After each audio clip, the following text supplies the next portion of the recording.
Month two of this marathon block is done now, and honestly, not that much happened. No breakthroughs, no disasters, just a lot of running. And I think that's actually worth talking about because it's a really important part of marathon training, and I don't think it's talked about enough. So in this video, I want to reflect on week two, not week by week, but focusing on a few key things that stood out to me. The volume jump, staying consistent when life gets in the way, the long run anxiety that keeps coming back, and just where things stand when going into the final month. The first thing that stands out looking back at month two is how much the volume increased. Month one was sitting around 58 to 70 kilometers per week. By week six, I was at 78 kilometers, and week seven, the biggest week of the block so far, hit 86 kilometers. That's not a small jump. Before this block, I was sort of stuck at always running 30 to 40 kilometer weeks. In month two, the long runs were getting longer and the marathon pace segments inside them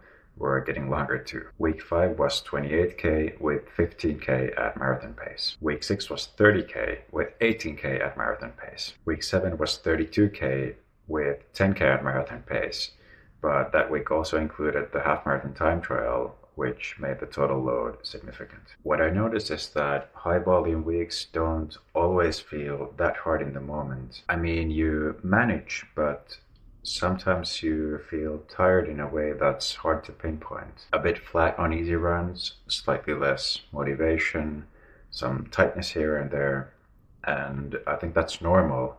It's the accumulated load doing its job. On the other hand, you feel extremely rewarded after completing a hard workout or a long run that caused anxiety beforehand, and that gives you energy to keep going. I think it's important not to overthink and also not to push through by just running harder. Just keep showing up and trust the process.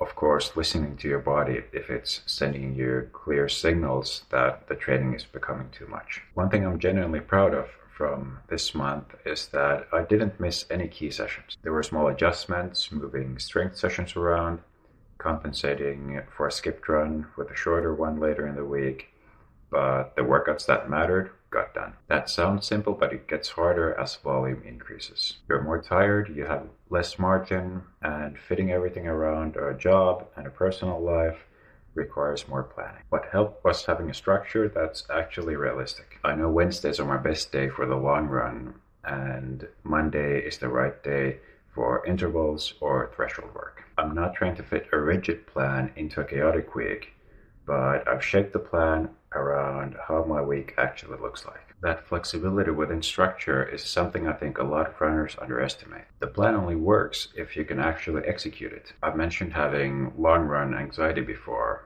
and it didn't go away in month two. Before the big long runs, I still feel anxious the night before, the morning off.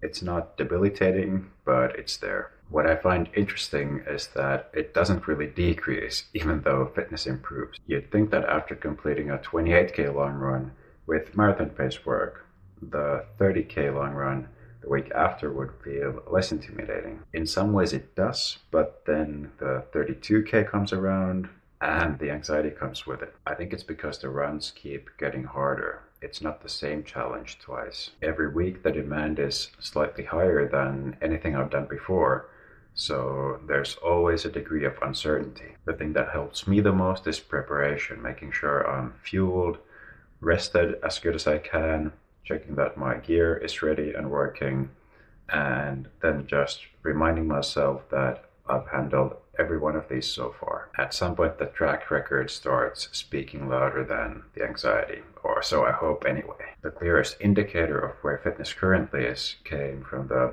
half marathon time trial at the end of week 7. I've already made a full video on that, but the short version is sub 3 looks realistic, but it's still on the edge. Month 2 has done what it was supposed to do. The aerobic base is getting stronger, I've stacked a lot of marathon specific work, and I've proven to myself that I can handle this kind of load consistently. Now comes month 3.